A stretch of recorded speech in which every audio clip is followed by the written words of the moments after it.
In the middle of COVID-19 lockdown in Melbourne, Rebels bikie Raymond Elise was loading groceries into his car outside a supermarket when armed police jumped from a van and forced him to the ground at gunpoint.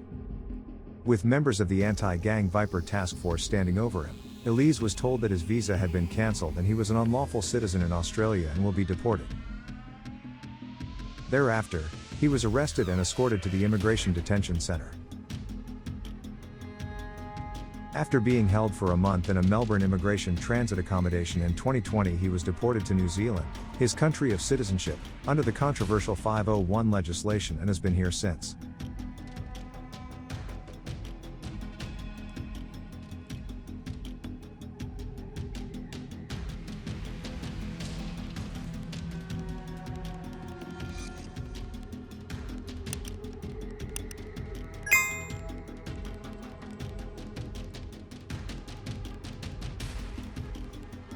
In New Zealand, Elise founded Rebels Mangere chapter in South Auckland.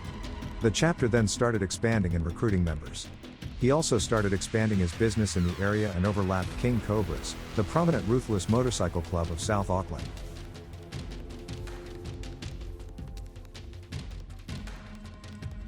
This led to friction between the two clubs, causing tensions to escalate into a fiery turf war, which saw retaliatory shootings, confrontations, and arson attacks, causing fear and distress in the community.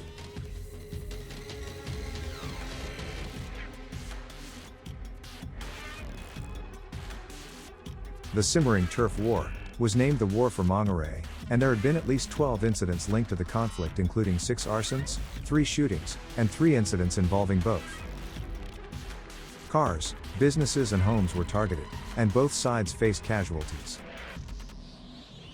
Police at the time believed that the feud was mainly over the control of territory traditionally held by the KCs, whose claim to the area was increasingly challenged by the rebels. However, it was later on the war became more and more personal and individually targeted. Following the increasing tensions, New Zealand police launched Operation Riley to investigate the activities of the Rebels Motorcycle Club. The operation was aimed at bringing to light any criminal activities committed by the club and its members. In October 2021, the operation came to a head when Ray was one of 6 people charged in connection with the tit-for-tat wars. Police identified further alleged serious criminal offending, in addition to the arsons, including the possession and supply of methamphetamine and the unlawful possession of firearms and ammunition. 6 addresses in the suburbs of East Tamaki, Mangere, Clendon Park and Papakura were subject to search warrants, and as a result 6 males including Elise were arrested and charged. Elise and the others pleaded not guilty to the charges.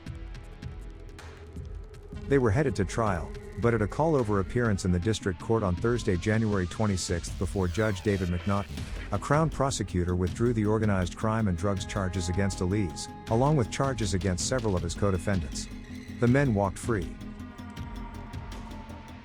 However, the Crown prosecutor brought a new charge of arson against Elise and 2 others, carrying a maximum term of 14 years in prison if proven. They pleaded not guilty to the new charge as well. No application was made for ongoing interim name suppression.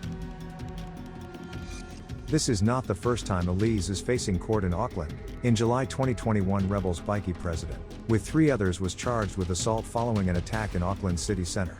An altercation erupted between Elise's group and another trio of New Year's revelers. The victims were punched and kicked repeatedly. One sustained fractures in their leg, requiring reconstructive surgery, while another suffered a broken nose. Elise was remanded on bail until September 7 that year. He pleaded guilty. However, in the court, judge said, because one of the charges was injuring with intent to cause grievous bodily harm, he was required by law to give Elise his first strike under the 3 strikes legislation. According to his associates, Ray Elise, also known as Mace Raymond Sato, was a highly influential leader in the club scene in Australia. According to those who know him, he was a sharp thinker and a quick mover, with a reputation for being ruthless and cold-blooded. Elise quickly rose through the ranks, becoming Victorian state president in 2018. According to police records, he became a patched member in 2015 and took on the role of state vice president in 2017. He was close to prominent club leaders such as national president Damien Vella and deceased Adelaide president Shane Smith. In Melbourne, He did the heavy lifting for the rebels, including carrying out revenge attacks, collecting debts, enforcing club rules and maintaining discipline among members.